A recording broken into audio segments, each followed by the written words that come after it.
সূর্য পশ্চিমে ঢলে পড়েছে, দিন শেষের আগ মুহূর্ত। হোয়াইট হাউজের সাদা দেয়ালে প্রতিবিম্বিত আলো যেন আরও তীক্ষ্ণ।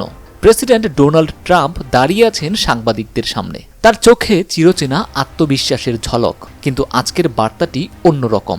তিনি বললেন, ইরান একটি মহান দেশ, ওদের বিশাল সম্ভাবনা রয়েছে, কিন্তু আমি একটা জিনিস পরিষ্কার করতে চাই, ওরা কখনোই পারমাণবিক অস্ত্র রাখতে পারবে না।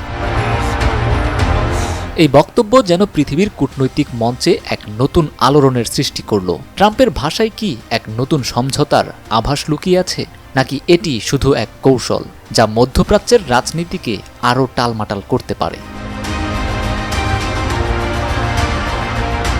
ইরান ও আমেরিকার সম্পর্কের ইতিহাস যেন এক নাটকীয় উপন্যাসের মতো। প্রতিটি অধ্যায়ে টানাপোড়েন, সংঘাত ও কূটনৈতিক নাটকীয়তার ছাপ। 2015 সালে যখন যুক্তরাষ্ট্র, ইরান এবং অন্যান্য বৈশ্বিক শক্তিগুলোর মধ্যে জেসিপিওএ পরিচিত পারমাণবিক চুক্তি স্বাক্ষরিত হয়, তখন অনেকেই আশা করেছিল এই অধ্যায় শেষ হয়েছে। কিন্তু 2018 সালে ডোনাল্ড ট্রাম্প হঠাৎ করেই এই চুক্তি থেকে বেরিয়ে এসে ইরানের বিরুদ্ধে কঠোর নিষেধাজ্ঞা আরোপ করেন। এরপর থেকেই দুই দেশের সম্পর্ক আরও অবনতির দিকে এগিয়েছে। একদিকে ইরানের অর্থনীতি বিধ্বস্ত হয়েছে নিষেধাজ্ঞার চাপে, অন্যদিকে মধ্যপ্রাচ্যে সামরিক উত্তেজনা বেড়েছে। কিন্তু আজকের ট্রাম্পের মন্তব্য যেন এক নতুন অধ্যায়ের সূচনা করতে পারে।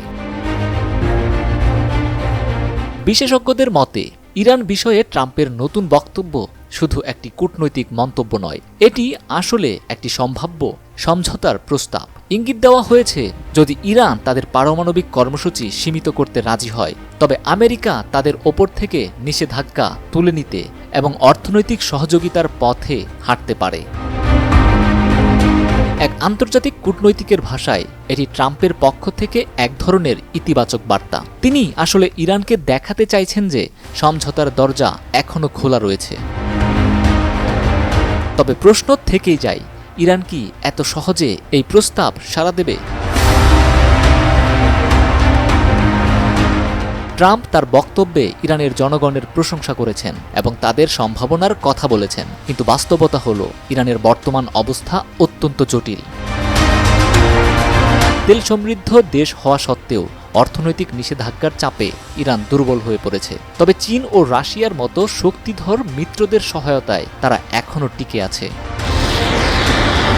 ইরানের জন্য পারমাণবিক কর্মসূচি শুধু একটি সামরিক কৌশল নয়, এটি তাদের সার্বভৌমত্বের প্রতীক। ইরানের পররাষ্ট্র মন্ত্রণালয়ের এক মুখপাত্রের মন্তব্য, আমাদের পারমাণবিক প্রযুক্তি উন্নয়নের অধিকার রয়েছে, এটি নিয়ে আমরা আলোচনা করতে পারি, তবে শর্ত আরোপ মেনে নেওয়া সম্ভব নয়। ট্রাম্পের এই বক্তব্যের পেছনে কূটনৈতিক স্বার্থের পাশাপাশি রাজনৈতিক কৌশলও থাকতে পারে। বিশ্লেষকরা বলছেন, ইরানের সঙ্গে কোনো সমঝোতা হলে তা ট্রাম্পের জন্য বড় ধরনের রাজনৈতিক সাফল্য হয়ে উঠতে পারে। বিশেষ করে আমেরিকার অভ্যন্তরীণ রাজনীতিতে এটি তাকে শক্তিশালী হিসেবে প্রতিষ্ঠিত করবে।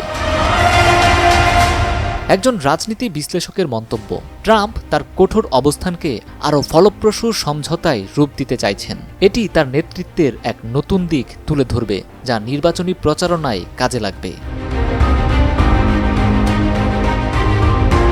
বছরের শেষ নাগাদ একটি সমঝোতা হওয়ার সম্ভাবনা রয়েছে বলে ধারণা করছেন অনেকেই, তবে এটি এত সহজ নয়।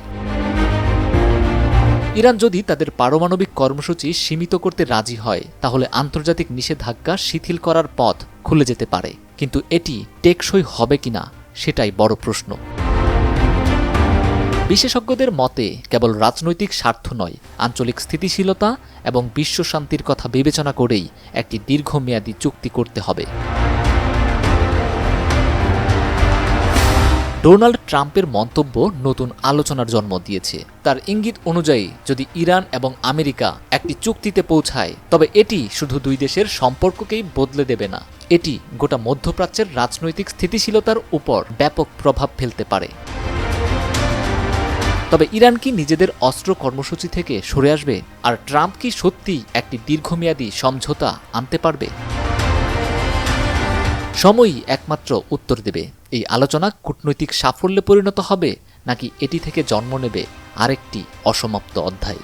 তবে একটি বিষয় নিশ্চিত, ট্রাম্পের বক্তব্য মধ্যপ্রাচ্যের রাজনীতিতে নতুন উত্তেজনার জন্ম দিয়েছে এবং সেই যুবক যিনি সূর্যাস্তে দাঁড়িয়ে ভবিষ্যৎ নিয়ে চিন্তিত, হয়তো আরও অনেকের মতো উত্তর খুঁজছেন পৃথিবীতে শান্তি কবে ফিরবে।